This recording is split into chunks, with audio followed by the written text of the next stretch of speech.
Hello hello hello everybody, what's up, क्या हाल चाल आप सभी के। This is your English educator Nikita Singh and welcome to the channel English with Nikita Singh and also welcome to the series जिसका नाम है English score booster series for class 11th।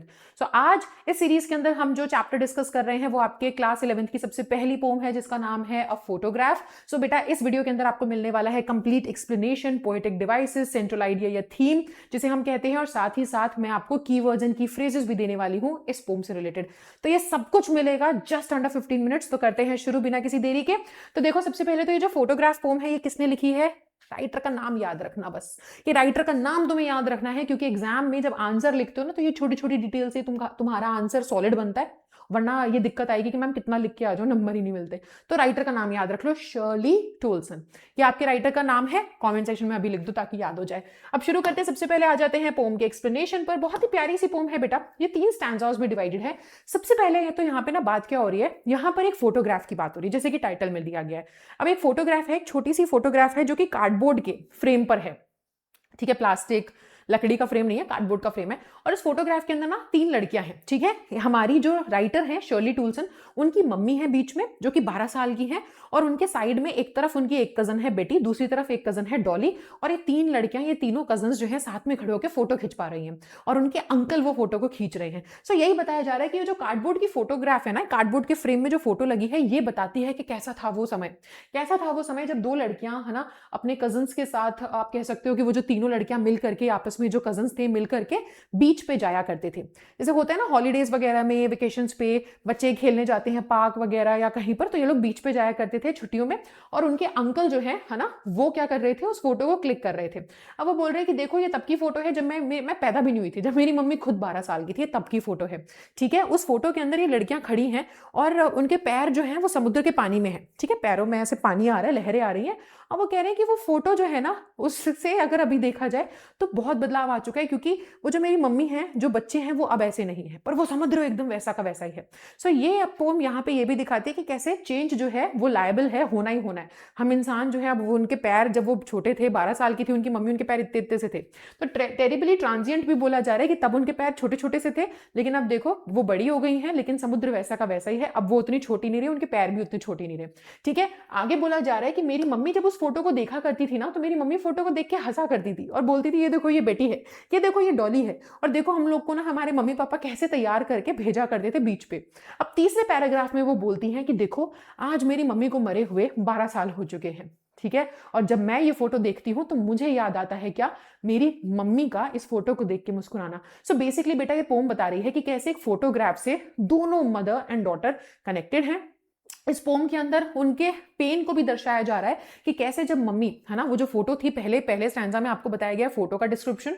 ठीक है, और सेकंड स्टैंजा में बताया गया कि मदर जो फोटो को देख करके खुश होती थी, तो वो ना कहीं उस खुशी के पीछे उनका दर्द भी था अपने बचपन को लेकर, जो बचपन उनका चला गया, बीत गया, उसको वो याद करती थी। और थर्ड स्टैंजा के अंदर अब होता क्या है कि 12 साल हो गए हैं उनकी डेथ को, उनकी मम्मी की डेथ को, हमारी राइटर की मम्मी की डेथ को 12 साल हो गए, और अब राइटर फोटो को देख करके अपनी माँ को याद करती है, उसकी हंसी को याद करती है कि जब मम्मी फोटो देखा करती थी तो वो कैसे खुश होती थी। तो एक फोटो के साथ दोनों की मेमोरीज जुड़ी हुई हैं, ये आपको चैप्टर में बताया जा रहा है। Got it everyone? क्लियर? अच्छे से समझ में आ गई पोम?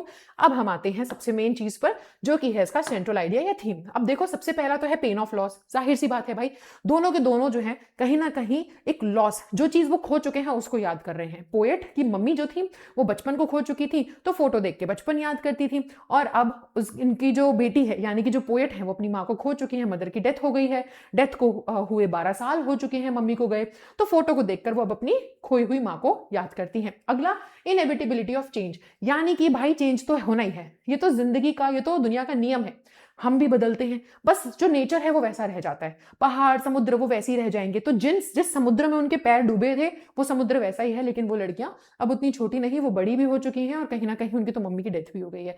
सो चेंज तो होना ही होना है। ठीक है, और लास्ट में रिफ्लेक्शन और मेमोरीज, दोनों ही अपनी मेमोरीज पे रिफ्लेक्ट कर रही हैं, पुरानी यादों को याद कर रही हैं। ठीक है, आगे आते हैं बेटा, इंपॉर्टेंट चीज, पोएटिक डिवाइसेस। 3 पोएटिक डिवाइसेस जो मेन है यहाँ पे जो आपको लर्न करने हैं। एपिथेट, एपिथेट यानी कि एक वर्ड जो जनरली नॉर्मली किसी और चीज को डिस्क्राइब करने के लिए यूज किया जाए, लेकिन पोम के अंदर वो किसी अजीब ही चीज को, किसी अलग ही चीज को डिस्क्राइब कर रहा है। जैसे टेरिबली ट्रांजिएंट, ट्रांजिएंट का मतलब है गाना सुना है ना तुमने वो, एक पल का जीना फिर तो है जाना।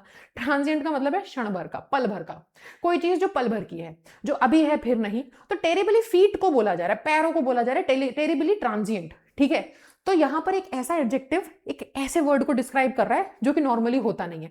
तो वो आपका एपिटेथ, ट्रांसफर्ड एपिटेथ हम बोलेंगे कि पैरों को बहुत ही टेरिबली ट्रांजिएंट, पल भर के कहा जा रहा है, क्योंकि वो पैर बहुत छोटे कुछ ही टाइम के लिए थे, फिर वो बड़े हो गए, ठीक है। अच्छा, अगला ऑक्सीमोरॉन, यहां पर ना लेबर्ड ईज वर्ड यूज किया गया है पोएम के अंदर। तो वो बहुत इंपॉर्टेंट है, क्योंकि लेबर्ड ईज का मतलब क्या है, लेबर्ड मतलब मेहनत, ईज मतलब आसान, तो दो ऑपोजिट वर्ड्स को साथ में यूज कर रहे हैं। और वो मीनिंग क्या देना चाह रहे हैं कि भाई बहुत मुश्किल से अब आसान हो गया है ना। देखो यहाँ पे लिखा हुआ है, अगर आप नोटिस करोगे तो it is written here with laboured ease was her past mine is her laughter, कि उन मेरी माँ के लिए है ना, जो उनका पास था, फोटो को देख करके वो अपना बचपन याद करती थी, अब इस फोटो को देख करके मैं उनको याद करती हूँ, क्योंकि वो जा चुकी है। तो हम दोनों ही ना परेशान होते हैं, रोते हैं हमारे किसको, with the laboured ease of loss, कि हम दोनों ने किसी चीज को खोया है मुश्किल से, लेकिन अब आसान हो गया है, हमने किसी चीज को खोया है, उसको देख करके उसके लिए हम रोते हैं, दोनों परेशान होते हैं। तो यहाँ पे लेबर्ड ईज उस सेंस में यूज हो रहा है कि कितना मुश्किल से ये चीज इजी हुई है, राइट, ऐसे आप कह सकते हो। सो ये हो गया आपका ऑक्सीमोरॉन। और एलिट्रेशन तो आप जानते ही हो, एलिट्रेशन यहां पर यूज हुआ है जहां पे एक ही लाइन में दो ऐसे वर्ड्स होते हैं जिनका स्टार्टिंग का साउंड सेम होता है, ठीक है। अब आ जाते हैं कीवर्ड्स एंड की फ्रेजेस पर। तो बेटा इस पोम के अंदर जो कीवर्ड्स एंड की फ्रेजेस यूज हुए हैं वो ये सभी हैं।